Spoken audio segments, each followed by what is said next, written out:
appreciate the heads up. Thanks, Nick. And I have a traffic alert for drivers who take the downtown loop to Baltimore or Broadway, because take a look here. This is the I-670 westbound run, and we have had the exit ramp to Broadway closed for the last 30 minutes now at this point. Still haven't gotten any updates from Scout why they've closed this route. All we had known, it was a stalled vehicle was reported underneath this overpass here, so just want to give you that heads up. The good news is elsewhere across the metro, we're really not dealing with any other problems this morning. It's been fairly quiet, but it looks like we are starting to see a bit of a slowdown as you're going inbound towards I-70. This is a significant slowdown from Nolan Road, so I'll have to take a closer look, see what's going on there. But at last check, the main reason we were seeing slowdowns on I-35 was just because of construction, Cody. All right, Jamie, thank you.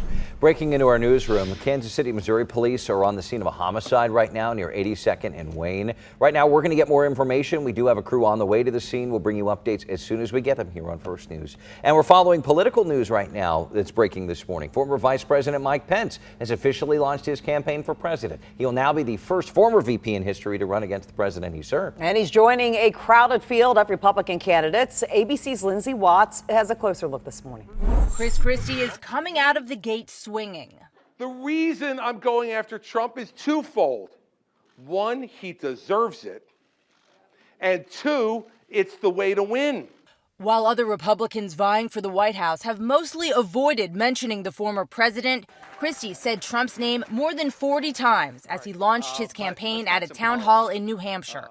The person I am talking about, who is obsessed with the mirror, who never admits a mistake, who never admits a fault, and who always finds someone else and something else to blame for whatever goes wrong, but finds every reason to take credit for anything that goes right, is Donald Trump. Trump responded on social media, saying Christie's speech was hard to watch and boring, calling him a failed governor. Christie is a former Trump advisor who also ran for president in 2016. Polling by 538 shows he hasn't exceeded more than 3% in a single primary poll this year. I hear Chris Christie is coming in. Former Vice President Mike Pence is also launching his campaign for president. Jamie.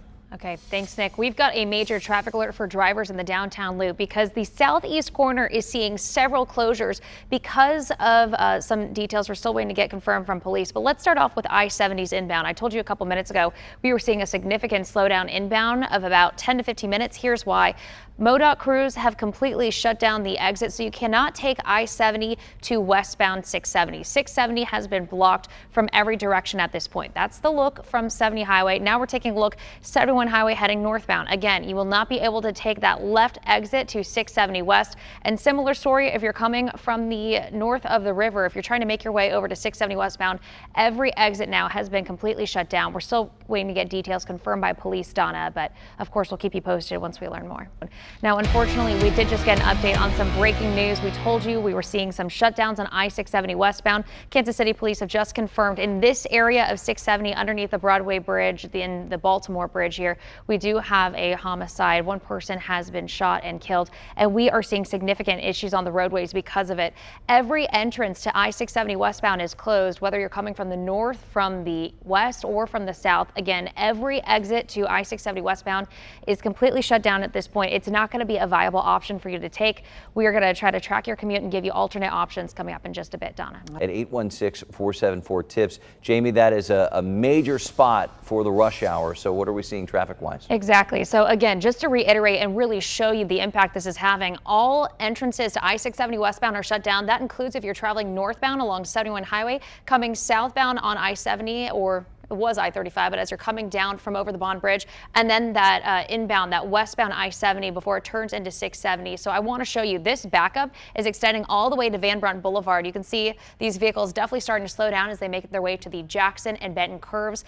And I want to show you, if this is your stretch of road, you are definitely going to be crawling this morning. You are getting 20 miles per hour if you're lucky, making your way into that downtown loop. And here's what you need to know. You cannot get onto I-670 westbound. So some alternate routes you can take. You can take the north side of the downtown loop if you need to actually get into downtown Kansas City. You can take any of those exits if you're traveling northbound. A quick live look for you, I-70 and Troost Avenue camera, where again, completely blocked entrance to I-670 westbound. We're going to continue to track this morning drive for you all morning, Cody. All right. Day's rain weather impacts between 3 o'clock and 9 p.m. this evening for a few thunderstorms that might be capable of producing some strong wind, small hail, and brief localized heavy rain, just not widespread heavy rain, Jamie. Okay, appreciate the heads up. Thanks, Katie. And I do want to give the first alert to drivers if you're maybe getting out the door in the next couple of minutes. I-670 westbound in the downtown loop is not going to be an option for you.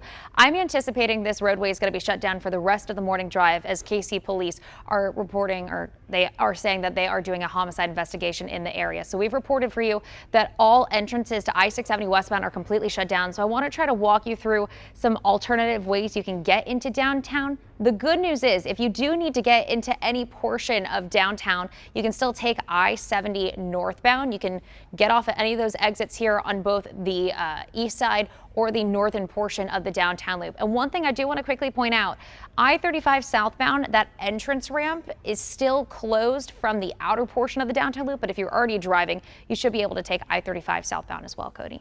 Yeah, Jamie, thanks. Waking up and joining us on First News. We need to give you the first alert that all entrances to I-670 westbound in the downtown loop are shut down as Kansas City police investigate a homicide in the area. So the best thing I can try to do for you right now is give you an alternate route of ways you can drive if you're trying to get downtown. The good news in all of this is I-70 is still open if you're trying to travel northbound along the east side of the downtown loop. So that's an option for you if you were coming inbound from I-70, or if you were traveling northbound from 71, you just continue onto the east side of the downtown loop. You can get off downtown that way. You can also continue onto I-70 on the northern side to make it over to the west side of the loop. If you want to take I-35 southbound, as long as you are in the loop, you're fine. But if you're trying to get on from, say, the River Market, or say you were actually downtown trying to get on, that is still closed because of Buck O'Neill Bridge construction, Cody. But police have entrances to westbound 670 on 70 and other highways closed right now for that investigation. So if you know anything that can help police, call the Crime Stoppers Tips hotline at 816-474-TIPS. We're seeing the backups live now, Jamie. This is going to be a while. Yeah, and that camera angle you showed, I believe that was near the Benton curve, the Jackson curve. We're seeing backups along I-70 extending all the way past Van Brunt Boulevard. I'm going to focus in a couple minutes on how to best get around this, but I want to show you what things are looking like right now, because like Cody mentioned, every entrance to I-670 westbound is going to be shut down probably for the rest of the morning while crews are doing their investigation. I wanted to show you, I pulled up cameras from every angle as you're entering the downtown loop so you can just see how big the backup is. I want to start in this corner here. This is going to be if you were traveling southbound coming off that Bond Bridge trying to make your way into the downtown loop. As you can see, they've still got the exit to 670 westbound blocked. This camera angle now is if you were coming inbound on I-70. That's where we're probably seeing the biggest backup. We'll take a look at that in just a couple minutes. And then finally here at the bottom of our screen, this is if you were traveling northbound 71 highway. I want to just reiterate, you will not be able to get onto I-670 westbound. Again, major slowdowns all the way along the Benton curve heading into downtown Kansas City. Coming up in just a couple minutes, Cody, I'm going to break down for you where we're starting to see those slowdowns and where you can maybe get around it if you need to get downtown. Let's take a live look this morning. I-70, this is just past Van Brunt Boulevard as you were traveling inbound to downtown Kansas City. The run coming towards us westbound I-70, as you can imagine, is very slow because I-670 westbound is shut down. And I want to show you just how slow traffic is moving right now. So if you were trying to travel westbound on I-70, you make it past 435, here's what you were dealing with. You're going to start crawling as you make your way into the downtown loop. The Jackson and Benton curves especially looking really slow this morning. So as you make your way, you get to the southern portion here of the downtown loop. You can still travel northbound along I-70 and then go around to the top portion of the downtown loop on I-70. That's going to be really your only way to actually get into the heart of Kansas City because 670 westbound is shut down. Cody, we do not anticipate 670 westbound will reopen until well after the rush hour. Okay, at 816-474-TIPS. Jamie, any advice on ways to get around this right now? I mean, the best advice I have is if you can avoid driving on in downtown, that's the best advice. Of course, if you actually need to get downtown, probably the best route for you to take is going to be from 71 highway, since you cannot get off to I-670, just continue north. You're going to go past I-70 and go to this northern portion of the downtown loop here. I wanted to pull up this graphic though, just so you could see from every entrance to the downtown loop, I-670 westbound is shut down and we are seeing significant backups. A quick check for you of your drive time delays. The worst is going to be on I-70 westbound. That backup is extending to nearly 435, Nick.